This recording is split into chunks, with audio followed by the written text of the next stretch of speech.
खैर मकदम है आपका समय न्यूज नेटवर्क में और आप देख रहे हैं 24 घंटे का उर्दू न्यूज चैनल आलमी समय। हालात हाजरा के साथ हाजिर हूं मैं खालिद रजा खान। दिल्ली में असेंबली इंतखाबात का ऐलान हो चुका है। इसके साथ ही सियासी सरगर्मियां भी तेज हो गई हैं। राजधानी में अहम मुकाबला बीजेपी और आम आदमी पार्टी के बीच माना जा रहा है। क्या मोदी मैजिक दिल्ली में भी चलेगा या फिर केजरीवाल लोगों का भरोसा एक बार फिर जीत ले जाएंगे? क्या है दिल्ली की आवाम के दिल में?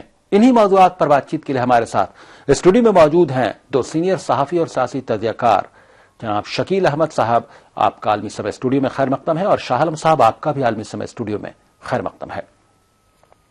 इनके अलावा हमारे साथ दरमियान में फोन लाइन के जरिए गुफ्तगू में शामिल हो रहे होंगे बीजेपी लीडर कुलवंत राणा और आम आदमी पार्टी के लीडर और दिल्ली के ओखला असेंबली हलके से उम्मीदवार आम आदमी पार्टी के बनाए गए अमानतुल्लाह साहब भी, और हमारे साथ कांग्रेस लीडर हसन अहमद साहब भी गुफ्तगू में फोन लाइन के जरिए शामिल हो रहे होंगे। तो आइए शुरू करते हैं अपना खुसूसी प्रोग्राम हालात हाजरा।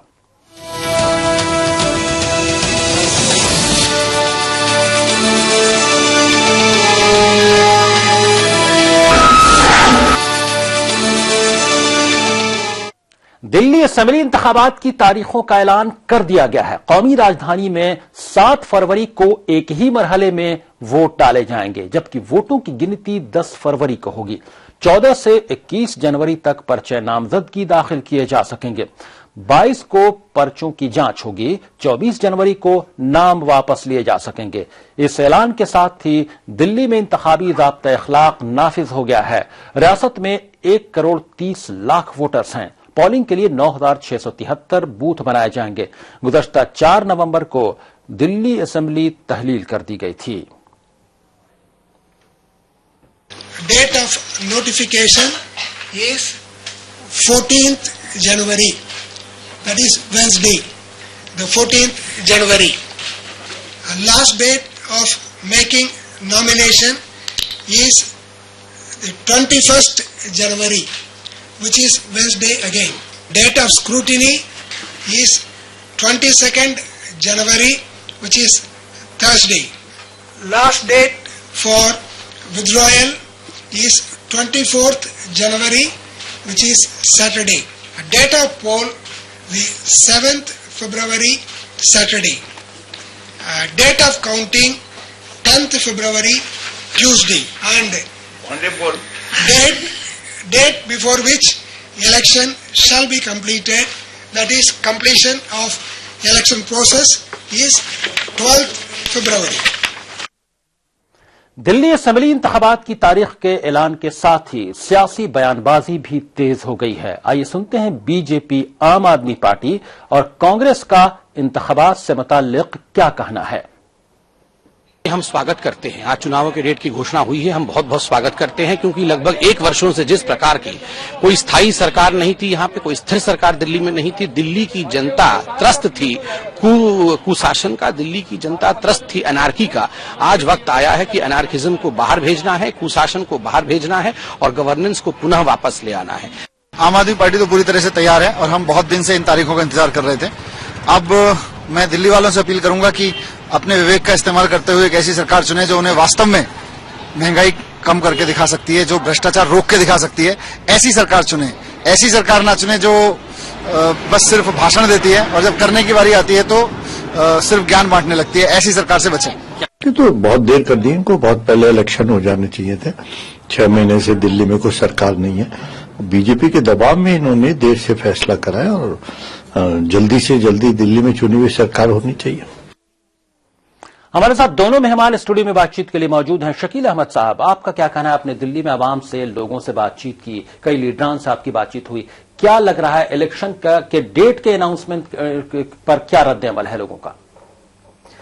देखिए, उम्मीद ये की जा रही थी कि फरवरी के सेकंड वीक के लास्ट में इलेक्शन अनाउंस होंगे। 15 फरवरी मानकर चल रहे थे, 15-16 फरवरी, जिससे भी हमारी बात होती है, चाहे वो बीजेपी की बात करें या कांग्रेस लीडरों की बात करें या आम आदमी की बात करें। लेकिन जिस तरह से 1 हफ्ता पहले इस डेट को प्रीपोन किया गया है, तो उसको लेकर हालांकि लोग काफी एकदम परेशान हो गए जब शाम ये तारीखें तय हुई हैं। लेकिन उसके बावजूद अगर बात की जाए तैयारी की, तो बीजेपी और आम आदमी पार्टी पूरी तरह से तैयारी कर चुकी है। अगर आम आदमी पार्टी की बात करें तो वो अपने तकरीबन सारे ही कैंडिडेट्स का अनाउंसमेंट भी कर चुकी है। कांग्रेस अपने तकरीबन 28 कैंडिडेट का अनाउंसमेंट कर चुकी है और 2 दिन के अंदर दूसरी लिस्ट और आने वाली है। कल तक उम्मीद की जा रही है कि दूसरी लिस्ट आ जाएगी और बीजेपी की भी 2 दिन के अंदर एक लिस्ट आएगी जिसमें तकरीबन 30 लोगों के नाम शामिल होंगे। तो पूरी तरह से तैयारियां चल रही हैं। हालांकि बीजेपी अभी कैंडिडेट अनाउंसमेंट करने में काफी पीछे रही है। सबसे ज्यादा पहले जो बाजी मारी गई है वो आम आदमी पार्टी के जरिए, और आम आदमी पूरी तरह से तकरीबन 1.5-2 महीने पहले से ही कांग्रेस के मोड में आ गया था और पूरी तरह से जो चुनाव प्रचार है वो किया जा रहा था। जी शाह आलम साहब, आपको क्या लगता है, क्योंकि एक तो दिल्ली में असेंबली इंतखाबात होने थे, ये सबको उम्मीद थी, लेकिन तारीखों को लेकर फिर सियासत शुरू हो गई है। तमाम पार्टियां, अब चूंकि इलेक्शन कमीशन ने ऐलान कर दिया है, लेकिन इस पर सियासत भी होने लगी है तारीखों को लेकर।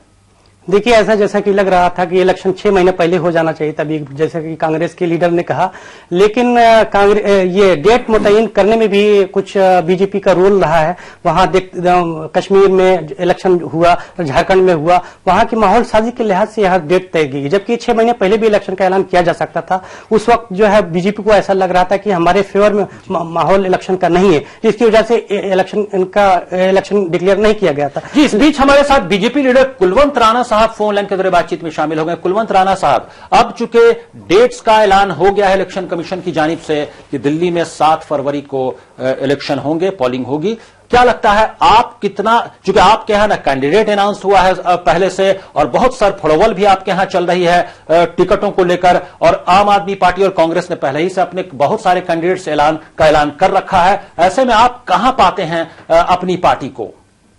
नमस्कार जी नमस्कार। हमारी पार्टी नंबर 1 पार्टी है। हमारी पार्टी जिम्मेदार पार्टी है। हमारी पार्टी पुरानी और तजुर्बेकार पार्टी है। हमारी पार्टी परफॉर्म करती है। हमारा विकास का एजेंडा है और उम्मीदवार हमारे 2-3 दिन में अपना सब घोषित हो जाएंगे। बीजेपी हमेशा इलेक्शन डिक्लेयर होने के बाद घोषित करती है। जो कुछ पार्टियों की अपनी एक आदमी की पार्टी वो पहले से घोषित करती है, सब लोगों की पार्टी है और सार्वजनिक फैसले होते हैं। जी जी। तो और निश्चित रूप से इस प्रकार से आप चर्चा कर रहे थे झारखंड की, हरियाणा की और महाराष्ट्र की, तो निश्चित रूप से कश्मीर की भी बात आपने की। भारतीय जनता पार्टी दिल्ली में भी परचम लहराएगी और पूरी दिल्ली मोदी जी के साथ खड़ी है और मोदी जी के एजेंडे पर आम दिल्ली की जनता विश्वास करती है। जी, यानी आप दिल्ली में भी मोदी मैजिक के सहारे इलेक्शन जीतने पर यकीन रख रहे हैं? देखिए, मोदी मैजिक तो पूरे देश में है। दूसरा मैं बताऊं आपको, मोदी जी हरियाणा के लोगों ने क्यों सरकार बनवाई हरियाणा में, इसलिए बनवाई कि मोदी जी प्रधानमंत्री और हरियाणा में मुख्यमंत्री उनकी पार्टी का होगा तो स्टेट को ज्यादा लाभ मिलेगा। तो दिल्ली को निश्चित रूप से मोदी जी का लाभ मिलेगा। जी जी। और मोदी जी का लाभ प्रधानमंत्री के कारण बहुत सारे काम दिल्ली में होंगे। जी जी। तो दिल्ली की जनता मोदी जी जिस दल के प्रधानमंत्री हैं उसी दल को नीचे वोट देगा। जी, आप फोन लाइन पर बने रहिए कुलवंत राणा साहब। हमारे साथ आम आदमी पार्टी के लीडर सत्येंद्र जैन साहब बातचीत में शामिल होंगे। सत्येंद्र जैन साहब, क्या लगता है, एक तो आप लोगों ने कैंडिडेट बहुत पहले से अनाउंस कर रखे हैं, ज्यादातर कैंडिडेट्स इलेक्शन की तारीखों के ऐलान से बहुत पहले से, इसका एक फायदा अलग है अपने आप में। बीजेपी में सरफड़ोवल चल रही है, उसमें अभी तक पार्टी का कैंडिडेट्स का अनाउंसमेंट नहीं हुआ, और इलेक्शन की तारीखों का जो ऐलान हुआ उसको भी लेकर अब सियासत हो गई कि बीजेपी के दबाव में कहीं ना कहीं से किया गया ऐलान। आप किस तौर पर देख रहे हैं इलेक्शन की जो डेट अनाउंस किया गया है उसको और अपनी तैयारी को? इलेक्शन कमीशन ने अनाउंस की है, ये हमें लगता है हमारे लिए बहुत ही अच्छा है और 7 फरवरी को कर रहे हैं, बहुत ही अच्छी डेट दी गई है। अगर इसको ये और डिले करते, अप्रैल में करते तो शायद हमारे को दिक्कत रहती थोड़ी सी, क्योंकि हमने बहुत पहले से अपना प्रचार स्टार्ट कर दिया था और हमें पहले से लग रहा था कि 14 फरवरी लास्ट डेट है, क्योंकि विधानसभा को भंग किया, उस दिन इस्तीफा दिया गया था, 1 साल के लिए राष्ट्रपति शासन था, तो लास्ट डेट से पहले ही होना था। हमने उसी हिसाब से प्लानिंग की हुई थी, हमारी प्लानिंग के हिसाब से सब कुछ चल रहा है। We are very happy. जो डेट अनाउंस की गई है बहुत ही अच्छी की गई है। जी, आप डेट से यानी संतुष्ट हैं, सेटिस्फाइड हैं? लेकिन बहुत खुश हैं, हम खुश हैं सर, संतुष्ट नहीं, बहुत खुश हैं हम। जी, डेट से आप खुश हैं, लेकिन बीजेपी को यह उम्मीद है कि मोदी मैजिक के सहारे वो दिल्ली में भी क्लीन स्वीप कर लेंगे। सर जी देखिए क्या होता है, मैजिक हमें तो आता नहीं है, हम तो मुद्दों की लड़ाई लड़ रहे हैं। हम जनता के सामने जा रहे हैं, हम मुद्दे हैं हमारे पास, उनके पास मैजिक है, देखते हैं मुद्दे जीतते हैं या मैजिक जीतता है। हमने 49 डेज में काम किया था और आगे हम क्या करेंगे हम बता रहे हैं। जी। अभी तो बीजेपी वाले ज्यादा चीजों को पहले तो डिसमिस कर देते हैं, ये मुद्दा ही नहीं है, बाद में थोड़े दिनों बाद कहते हैं हम भी ये करेंगे।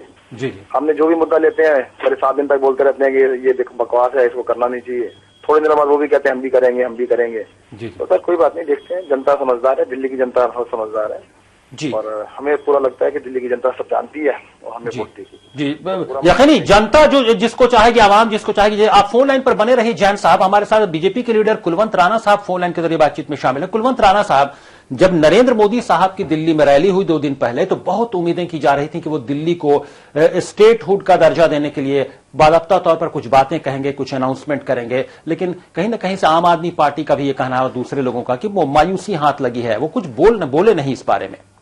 ऐसा भाईजान, दिल्ली में जब सरकार बढ़ेगी, हेलो जी जी सुन रहा हूं कुलवंत राणा दिल्ली में साहब, सरकार चुनी जाएगी, सरकार चुनने के बाद असेंबली से प्रस्ताव पास करके भेजेगी और निश्चित रूप से जो भारतीय जनता पार्टी का घोषणा पत्र होगा, जो घोषणा पत्र के अनुसार काम होगा, और निश्चित रूप से अगर हम दिल्ली को पूर्ण राज्य दर्जा दिलवाएंगे, तो पहले घोषित नहीं कर सकते थे प्रधानमंत्री जी। और प्रधानमंत्री नरेंद्र मोदी जी आपके अनुसार नहीं चल रहे, वो देश की जनता के अनुसार चलते हैं। उसके अलावा मैं एक बात और बोलूंगा, अभी जितेंद्र जैन जी हमारे पड़ोसी है, भाई है हमारे, और इनको पॉलिटिकली कितना एक्सपीरियंस, इनका एक्सपीरियंस बहुत कम है, 1 साल का एक्सपीरियंस है इन लोगों का। हमारी पार्टी बहुत पुरानी पार्टी है, हमारी अनेक सरकार राज्यों में सरकारें चल रही हैं, देश की जनता और राज्यों की जनता ने हम पर विश्वास प्रकट किया है। और उसके साथ ये क्या मुद्दे, हमारे पास मुद्दे नहीं है, हम बिना मुद्दे के काम करते हैं। दिल्ली में 93 ठाणे के बीच में हमारी सरकार रही जी, 5 साल में हमने 15 कॉलेज दिए दिल्ली यूनिवर्सिटी के एफिलेटेड, 13 इंजीनियरिंग कॉलेज दिए। यानी आपके पास तजर्बा है गवर्नमेंट दिल्ली का जी, सरकार ठाणे के बीच जो विकास दिल्ली में किया है, बिना मुद्दों के कर दिया गया हमने विकास उस टाइम जी। यानी आपके पास सरकार चलाने का एक्सपीरियंस है, तजर्बा। ये जान लेते हैं जैन साहब से। सत्येंद्र जैन साहब, बीजेपी का कहना है, कुलवंत राणा साहब का कहना है कि आप लोगों के पास ना कोई तजर्बा था पहले से कोई हुकूमत चलाने का, सरकार चलाने का, इसी वजह से ये दिन देखने पड़े कि 49 दिन में सरकार से आप लोग हट गए। अब फिर वही बात है, क्योंकि एक्सपीरियंस नहीं है, इसलिए जनता जो है विश्वास नहीं करेगी, भरोसा नहीं करेगी आप लोगों पर। है ना, जनता इसीलिए विश्वास करेगी। हमें एक्सपीरियंस नहीं बेईमानी का, हमें एक्सपीरियंस नहीं है भ्रष्टाचार का, हमें एक्सपीरियंस नहीं है बेईमानी का, हम लोग गलत काम नहीं करेंगे। इनको तो पूरा एक्सपीरियंस है। सब एमसीडी देख लीजिएगा ना, पिछले 7 साल से क्या किया हुआ है। एमसीडी में बीजेपी की सरकार है, अगर ये भी चाहे, कुलवंत राणा जी भी चाहे, कोई काम बिना पैसे के करा के दिखाए ना वहाँ पे जी जी, बिना पैसे के कोई काम नहीं करते किसी का भी। और इनको एक्सपीरियंस से क्या मिल रहा है, जनता क्या कर रहे हैं लोग, एक्सपीरियंस का मतलब क्या होता है जी जी। जो कहते हैं कि इलेक्शन से पहले जो भी बोलते हैं वो तो इलेक्शन से पहले की बात थी, इलेक्शन से बात, इलेक्शन हो गए, बात खत्म हो गई। इनके कोई भी मुद्दे ले लीजिएगा, कहते वो तो कहने की बातें थी, वो बाद में देखेंगे जी। जी सत्येंद्र जैन साहब, आपके पास फिर आते हैं। हमारे साथ स्टूडियो में मौजूद हैं शकील अहमद साहब, जो मुसलसल दिल्ली में घूम घूम कर डिफरेंट पार्टी के लीडर से बात करते हैं, अवाम के सामने बहुत सारे प्रोग्राम्स लेकर जाते हैं जिसमें अवाम की राय जानते हैं। उनसे जानते हैं आपका क्या तजर्बा है शकील अहमद साहब दिल्ली के आवाम के बारे में, कि वो किस तरफ जाएगी। यही जो बात बोल रहे हैं, बीजेपी के लोगों का कहना है कि कोई तजर्बा ही नहीं, इसलिए सरकार नहीं चला पाए और आइंदा भी नहीं चला पाएंगे। अब उसके जवाब में आम आदमी पार्टी का कुछ और कहना है। आप कैसे देख, आवाम का क्या मूड लगता है? देखिए, अगर आम आदमी की बात करें, अगर वोटर्स की अगर नीचे तबके में हम जाते हैं, अगर बात करते हैं आम वोटर से अगर बात करते हैं, तो वो 2-3 चीजें उंगलियों पर जरूर गिनाता है कि जब 49 दिन की सरकार थी, आम आदमी पार्टी केजरीवाल जब यहाँ के वजीर आला थे, तो उस टाइम दिल्ली की सड़कों पर से जो बैरिकेड्स लगते थे पुलिस के और जो वसूली की जाती थी पुलिस के जरिए, या उसके अलावा जो कॉलोनियों में जो मकान बनते थे छोटे छोटे लेंटर के ऊपर जो पैसे लिए जाते थे पुलिस के जरिए, वो पूरी तरह से खत्म हो गए थे। क्योंकि जिस वक्त शपथ ली थी अरविंद केजरीवाल ने, तो उस वक्त उन्होंने करप्शन का मामला उठाया था और कहा था अगर कोई आपसे पैसा मांगे तो उसको पैसा दो और उसके साथ साथ उसको रिकॉर्ड करो और हम तक बात पहुंचाओ ताकि हम उसके खिलाफ एक्शन लें। और काफी ऑफिसर्स के खिलाफ एक्शन भी लिए गए। उसके अलावा दूसरा मामला जो पानी फ्री किया गया था, उसके अलावा तीसरा मामला सबसे बड़ा, बिजली के जो रेट्स कम किए गए थे, जिस पर जो सब्सिडी दी गई थी, उसको आज भी लोग याद करते हैं। और जो आम वोटर है वो यही कहता है कि हमारा वोट अरविंद केजरीवाल को जाएगा। लेकिन उसके अलावा जहां तक ताल्लुक है बीजेपी का, कल परसों अगर रैली की बात करें तो उसको लेकर लोगों के अंदर काफी जो है तजस्सुस है, क्योंकि उसमें जिस तरह से मोदी की रैलियों में जितनी भीड़ होती है, पूरी दिल्ली में उसकी तैयारी तकरीबन 15-20 दिन पहले से चल रही थी और जो पॉलिटिकल लीडर हैं दूसरी पार्टियों को, उनका यही कहना है कि जैसे ही मोदी की रैली होगी तो उसके बाद इलेक्शन का अनाउंसमेंट किया जाएगा। और हुआ भी बिल्कुल वैसे ही कि एक दिन छोड़ करके अगले दिन इलेक्शन का अनाउंसमेंट किया गया। उस रैली के अंदर जो तादाद थी लोगों की वो बहुत कम थी।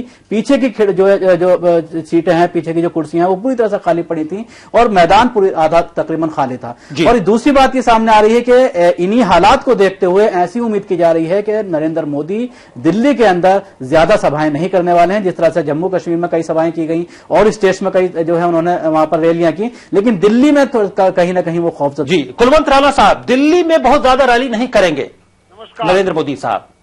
एक तो शकील को बताइए, हाथी पे बैठ करके कांग्रेस में आया है। नहीं, ये जर्नलिस्ट है, सीनियर जर्नलिस्ट है, आवाम के बीच जाते हैं, ये लोगों से। मेरी बात तो सुन लो जी। बाकी तो बिना आवाम के हैं, यही आवाम वाला हमारा भाई है। ये हाथी बैठ के कांग्रेस में आए, इसको बधाई दे रहा हूं मैं। नहीं, ये तो सुन तो लो आगे, मेरी बात सुनो। अभी आपने कहा मोदी जी की रैली में भीड़ नहीं थी, लोग कह रहे हैं। आपका मीडिया गया था क्या वहां? मैं आपको विजुअल के जरिए दिखा सकता हूं कुलवंत जी। विजुअलों पर जो शॉट्स चल रहे हैं वहां के, बिल्कुल पीछे की सीटें खाली हैं। तो सुन लो, मैं रैली में गया था और राजघाट से रामलीला मैदान तक रोड मोदी जी के आने बाद भी खचाखच भरा था और रामलीला मैदान के दरवाजे बंद कर दिए गए थे क्योंकि मोदी साहब पहुंच गए थे। 1 नंबर 2, मोदी जी कितनी सभा करेंगे नहीं करेंगे ये तो मोदी जी तय करेंगे। उसके अलावा दिल्ली के अंदर 93 के बीच में सरकार रही बीजेपी की। अभी तो हमारे सिंदर जैन भाई कह रहे थे ना, बीजेपी सरकार रही 93 के बीच में।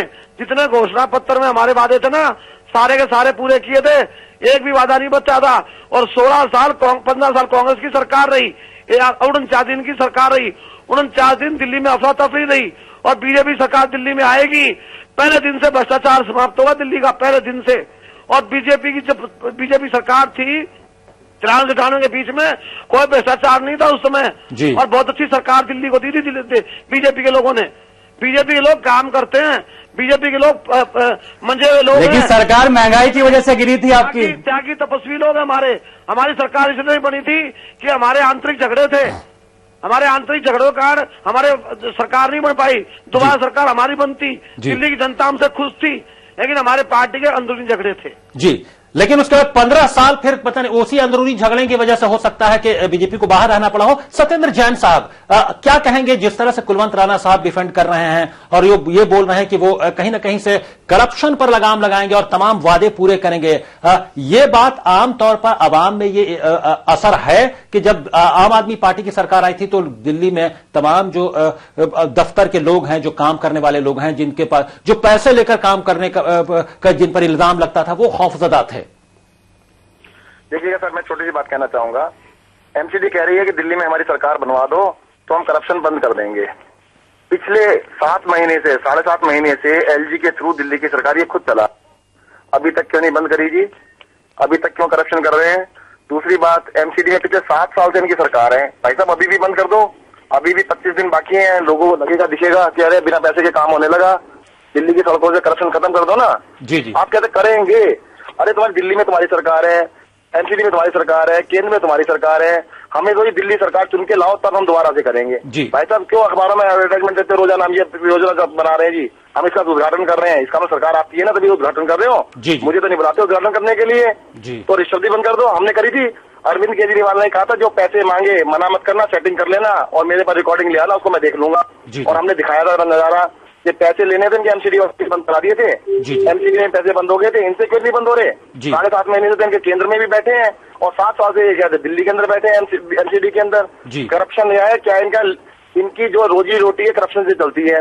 अब करप्शन को अगर बंद कर दिया तो राजनीति में रखा गया है, राजनीति में आएंगे किस लिए ये लोग? यानी करप्शन राजनीति में है, सियासत में है तो करप्शन भी होगा, वरना आमतौर पे ये समझा जाता है, आवाम में ये तासुर जाता है क्या पॉलिटिक्स में है, इसका मतलब कि पैसे कमाने के लिए पॉलिटिक्स में है और पैसा बगैर करप्शन के पॉलिटिक्स में नहीं कमाया जाता, यह आमतौर पर तासुर है। शाह आलम साहब हमारे साथ सीनियर जर्नलिस्ट मौजूद है स्टूडियो में। शाह आलम साहब, आपने दोनों लीडरान की बात सुनी, कुलवंत राणा साहब की, सत्येंद्र जैन साहब की, आपके क्या तासुरात हैं? क्योंकि इनका जो सवाल है कि दिल्ली में कहीं ना कहीं से डायरेक्टली या इनडायरेक्टली हुकूमत तो मरकजी सरकार की है, हुकूमत बीजेपी की है, उसके बावजूद एमसीडी से और और मुख्तलिफ दफातर से क्यों करप्शन नहीं खत्म हुआ है? देखिए, आम आदमी पार्टी के लोग जैसा कह रहे हैं बिल्कुल सही कह रहे हैं कि सेंटर में बीजेपी सरकार है और एमसीडी में बीजेपी की सरकार है, लेकिन ये एक बहुत बड़ा सवाल ये है कि इसी लास्ट फरवरी में मोदी जी की जब रैली उसी मैदान में हुई तो 1,35,000 आदमी आए थे और इस मर्तबा ये कहा जा रहा है कि सिर्फ 35,000 के लगभग लोग रहे होंगे। इसी से मोदी जी के डेवलपमेंट प्रोग्राम का कितना इफेक्ट पड़ रहा है दिल्ली के आवाम पर,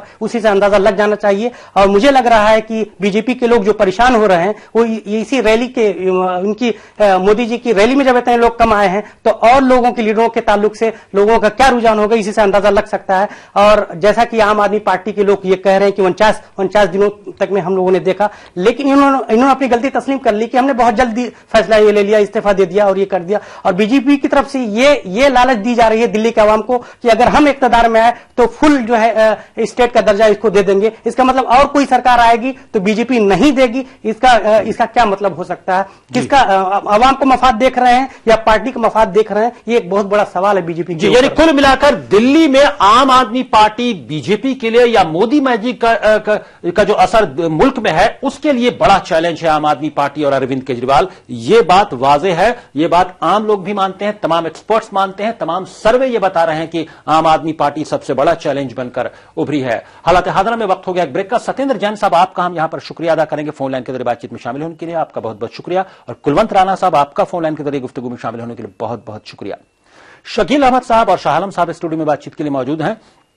ब्रेक के बाद आएंगे तो इसी गुफ्तगू को मजीद आगे बढ़ाएंगे और हमारे साथ फोन लाइन के जरिए गुफ्तगू में हालात हादरा में शामिल हो रहे होंगे कांग्रेस लीडर हसन अहमद साहब भी फौरन हाजिर होते हैं।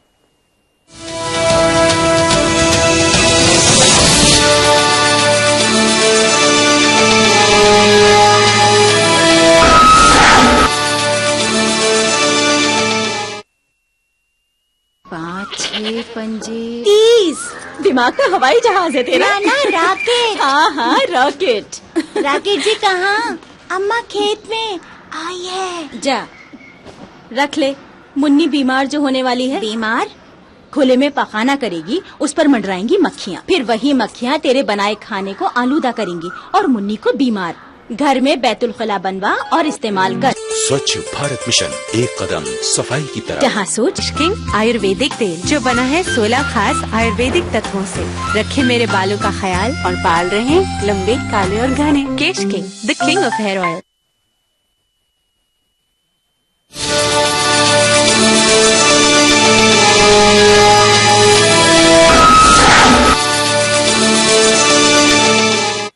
ब्रेक के बाद आलमी समय में आपका फिर खैर मकदम है। आप देख रहे हैं हमारा खुसूसी प्रोग्राम हालात हाज़रा। स्टूडियो में गुफ्तगू के लिए मौजूद हैं सीनियर सहाफ़ी और सियासी तहक़ीक़ात शकील अहमद साहब और शाह आलम साहब, और इस सेगमेंट में फोन लाइन के जरिए गुफ्तगू में शामिल हो रहे हैं कांग्रेस लीडर हसन अहमद साहब।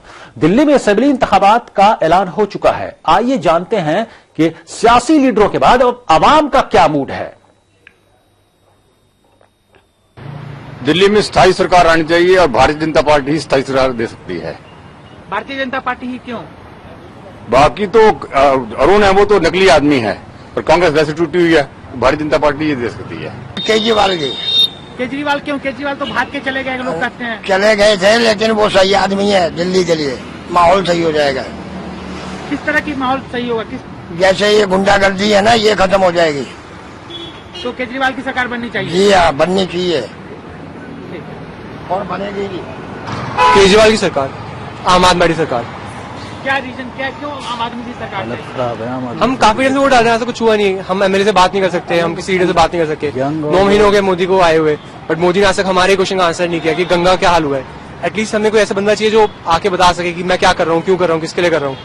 तो एक ट्रांसपेरेंट ऑनेस्ट गवर्नमेंट केजरीवाल, 5 साल केजरीवाल सरकार। क्या चुनाव तो पहले हुए थे, लेकिन इसमें केजरीवाल की वजह से सरकार को भी घाटा है और दिल्ली गवर्नमेंट को भी घाटा है।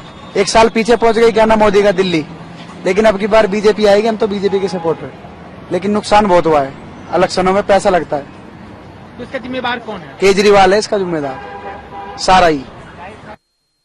स्टूडियो में मौजूद हैं शकील अहमद साहब और शाह आलम साहब। शकील अहमद साहब, अवाम का मूड मुख्तलिफ है, कुछ आम आदमी पार्टी के फेवर में है, कुछ बीजेपी के फेवर में है और कांग्रेस के भी फेवर में, लेकिन कांग्रेस के फेवर में अवाम कम नजर आ रही है। कुल मिलाकर आपको मूड क्या लगता है अवाम का, आप जब बात करते हैं तो? देखिए, सीधी टक्कर बीजेपी और आम आदमी पार्टी की नजर आती है। कांग्रेस कहीं किसी सीन में नजर नहीं आती और यही वजह है कि कांग्रेस के जो लीडर हैं वो काफी इसको लेकर काफी परेशान है और एक मायूसी कांग्रेस के लीडरों के अंदर मौजूद है। और यही वजह है कि दिल्ली की जो साबिक वजीर आला थी शीला दीक्षित, उन्होंने इलेक्शन लड़ने से मना कर दिया। उसके अलावा अभी 4 से 5 दिन पहले जो दिल्ली के साबिक एमपीज थे उन्हें भी एक ऑफर दिया गया और कोशिश की गई पार्टी हाईकमान के जरिए कि उनको उतारा जाए एमएलए के इलेक्शन लड़ने के लिए, लेकिन वो भी किसी तरह से तैयार नहीं हुए और कोई ना कोई बहाना बना करके उन्होंने जो है उससे इनकार कर दिया। तो जिससे ये जाहिर होता है कि कांग्रेस पूरी तरह से खौफजदा है और सीधा मुकाबला आम आदमी पार्टी और बीजेपी का है। और अगर वोटर की बात की जाए तो वोटर में हमारे साथ फोन लाइन के जरिए इस बीच में कांग्रेस लीडर हसन अहमद साहब गुफ्तगू में हालात हादरा में शामिल हो गए। हसन अहमद साहब, जो आमतौर पर तासुर नजर आ रहा है, हम तासुर की बात कर रहे हैं, जो एक्सपर्ट्स बता रहे हैं, जो सर्वे बता रहे हैं कि बीजेपी और आम आदमी पार्टी का सीधा मुकाबला है दिल्ली में, कांग्रेस बहुत ज्यादा कुछ नहीं कर पा रही है परफॉर्म। आप क्या कहेंगे कि कांग्रेस लीडर के नाते? ये सब झूठ आरएसएस का प्रोपेगेंडा है। ये दोनों आप पार्टी और बीजेपी मिली हुई है। जहां जहां मुसलमान खड़े हुए वहां वहां आप आदमी ने मुसलमान खड़ा किया। जहां कांग्रेस ने ब्राह्मण को दिया वहां ब्राह्मण ने खड़ा किया। और दिल्ली के अंदर कांग्रेस सरकार बनाएगी। अभी जो रैली हुई प्रधानमंत्री की, ये सारे लोग मेरठ से और राजस्थान से और कहां से लेकर आए। इनको अपनी औकात पता लग जाएगी कितनी औकात है इनकी। ये दिल्ली है और दिल्ली में कांग्रेस की सरकार 100% बनेगी जो हालात हैं। जी, यानी सरकार बनाने का यकीन है आपको और ये एतमाद है, क्योंकि पिछली मर्तबा तो सिर्फ 8 सीटें थी आपके पास। सरकार बनाएंगे, सर्वे हम तोड़ के फेंक देंगे कि कौन से सर्वे आएंगे। आप देखना, ये लोग घर में बैठ के सर्वे कराते हैं। ये आरएसएस की टीम और इनकी टीम सब माल इकट्ठा कर करके सबको सर्वे में माल खर्च कर रही है। कुछ नहीं है, सब बकवास है। जी, चलिए हम मान लेते हैं, लेकिन गुज़श्ता दिनों बहुत सारी जो रियासतों में इलेक्शन हुए वहां सर्वे तकरीबन करीब उसी मुताबिक थे जैसा कि नतीजा आया। नहीं, सर्वे जम्मू कश्मीर में 0 रहे, कहां के सर्वे ठीक रहे। ये सब बकवास है। देखिए, दिल्ली का माहौल बिल्कुल बदला हुआ है। 7 महीने से लोग भूखे मर रहे हैं, लोगों के पास काम नहीं है। सिर्फ भाषण देने से सरकारें चलने वाली नहीं है। हमें लोग आज माइनॉरिटीज डरी पड़ी हुई है कि त्रिलोकपुरी में ये लोग क्या करा रहे हैं। कभी धर्म परिवर्तन की बात करते हैं, कभी किसी और चीज की बात करते हैं। लोग ये देख रहे हैं कि कल क्या होगा। हसन अहमद साहब, कुछ मामले ऐसे हैं जिसमें आप लोगों से भी चूक हुई है, जिसका खामियाजा कांग्रेस को उठाना पड़ा है। जैसा हम ताजा मामला आपको बताएं, दिसंबर में की रिपोर्ट आ चुकी है, जो शरह महंगाई थी वो उसमें जबरदस्त इजाफा हुआ है। जो नवंबर की शरह महंगाई थी उससे 1.5% का इजाफा हुआ है। इस मामले को आवाम के लिए कॉमन कंसर्न का, कहीं ना कहीं से आम तौर पर तशवीश का मामला है। इसे अगर आप लेकर नहीं उठाएंगे और सिर्फ अगर ठीक है माइनॉरिटी का इशू है वो भी उठाना चाहिए, लेकिन ये बहुत बड़ा मसला जो आम, तो आप कैसे गेन करने की बात करते हैं? हम लोगों ने, हमें थोड़ी गलती महंगाई की, ये जो करप्शन का इन्होंने ढोल पीटा था उसकी सजा हमें मिली दिल्ली में भी और ऑल इंडिया लेवल पर भी। आज जिन लोगों ने हमें सजा दी थी, अब वो चक्कर में है कि बीजेपी को कैसे सजा दें। इन्होंने झूठे वादे किए कि हम 15 लाख, मैं कह रहा हूं कि काला धन तो आ चुका। मैं प्रधानमंत्री से पूछना चाहता हूं वो काला धन है कहाँ? कहीं वो जो हमारे आचार्य जी हैं रामदेव जी के, उनके आश्रम में तो नहीं रखा है? हमें 15-15 लाख रुपए क्यों नहीं मिल रहे? जी, ये झूठ का बुलंदा पैसा तो आ चुका है हिंदुस्तान के अंदर, लेकिन वो पैसा रखा कहाँ है? लोग यहाँ काम नहीं है, झूठ बोल बोल के ये लोग सत्ता के अंदर आ गए हैं। भाषण के अलावा कुछ नहीं है। आज दिल्ली के अंदर लोग परेशान हैं, बीजेपी से परेशान हैं। और जो ये भगोड़े थे इनकी मदद तो हमने की थी, कांग्रेस ने की थी। ये छोड़ के भाग गए। जिस दिन रिजल्ट 10 तारीख को आएंगे, और भाई साहब मुझे जरूर इनवाइट कर लीजिएगा आप, तो मैं बताऊंगा कि ये सर्वे कैसा है अरे ये लोग क्या हम लोग जरूर आप आएंगे, आप बुलाएंगे हम आपको। हसन अहमद साहब, आप फोन लाइन पर बने रहे, हमारे साथ मौजूद है आलमी समय के सीनियर नुमाइंदे शकील अहमद साहब। दिल्ली में घूमकर आवाम से बात करते हैं, ये आवाम से उनका मूड जानने की कोशिश करते हैं। शकील अहमद साहब, आपको क्या लगता है कांग्रेस कहां पर चूक गई पिछली मर्तबा भी, या इस मर्तबा आवाम का जो मूड या सर्वे बता रहे हैं, कहां पर चूक हो रही है? इशूज को उठाने में चूक हो रही है कि कांग्रेस कुछ गेन करती सर्वे के मुताबिक, आवाम के मूड के मुताबिक नहीं नजर आ रही है? देखिए, बिल्कुल कहीं ना कहीं ये बहुत बड़ी कांग्रेस की नाकामी है कि वो जो मुद्दे हैं जो आवाम तक उठाने चाहिए, मीडिया तक उठाने चाहिए, खासतौर से जिस तरह से लोकसभा इलेक्शन हुआ था तो उस वक्त जिस तरह से अपनी बात आवाम तक पहुंचानी चाहिए, और जो बीजेपी की नाकामियां हैं जिन स्टेट्स में सरकारें चल रही हैं वहां पर किस तरह का परफॉर्म कर रही है, उसको आवाम तक लेकर जाती है। जिस तरह से अभी आपने जिक्र किया कि शरह महंगाई जो है बढ़ गई है, लेकिन उसके बावजूद कांग्रेस के जरिए कोई ऐसी नीति नहीं बनाई जा रही कि उसको आवाम तक पहुंचाया जाए, उसको मीडिया तक पहुंचाया जाए, ताकि यह बात सामने आए कि सरकार अगर केंद्र में बीजेपी की है तो उससे किस तरह के नुकसान हो रहे हैं, और जो वादे किए गए थे मैनिफेस्टो में 7-8 महीने होने के बाद वो अपने वादों पर कितना खरा उतरी है। तो ये सब चीजें जब लेकर के ये मीडिया के सामने नहीं आ पा रहे हैं तो इसलिए कहीं ना कहीं इसमें कहीं ना कहीं से कांग्रेस कमजोर नजर आ रही है आवाम तक मुद्दों को ले जाने में, या अपने अपोजिशन के जो लोग जो हैं, यानी जो बीजेपी के लोग हैं, उनकी नाकामी को सामने। सबसे बड़ी एक मिसाल मैं आपको देना चाहूंगा, पेट्रोल की अगर हम बात करें, जो $132 पर था पेट्रोल और ₹72 उसका रेट पहुंच गया था, वो अब $50 पर जो पहुंच गया है, नीचे आ गया है। उसके हिसाब से 32 से 34 रुपए पेट्रोल का दाम होना चाहिए, लेकिन दाम आज भी ₹62 है।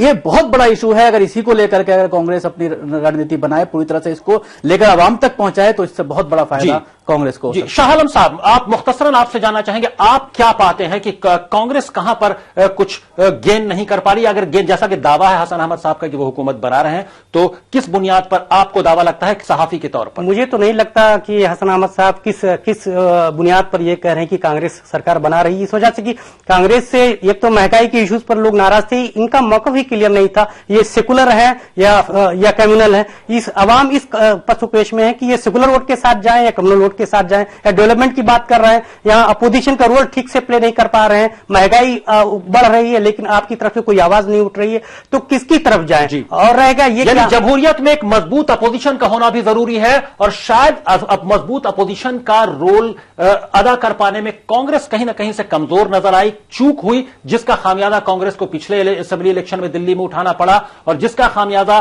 कौमी सतह पर भी लोकसभा इलेक्शन में उठाना पड़ा। और अब दावा है कांग्रेस का कि वो दिल्ली में हुकूमत बना रही है। यकीनी तौर पर अगर उसने अपोजिशन का सही रोल अदा किया होगा तो अवाम यकीनी तौर पर इनको मौका देगी, लेकिन अब तमाम चीजें अवाम पर मुनहसर करती हैं, वो किसे चुनती हैं। हसन अहमद साहब, बहुत बहुत शुक्रिया फोन लाइन के लिए हमारे प्रोग्राम हालात हाज़िरा में शामिल होने के लिए।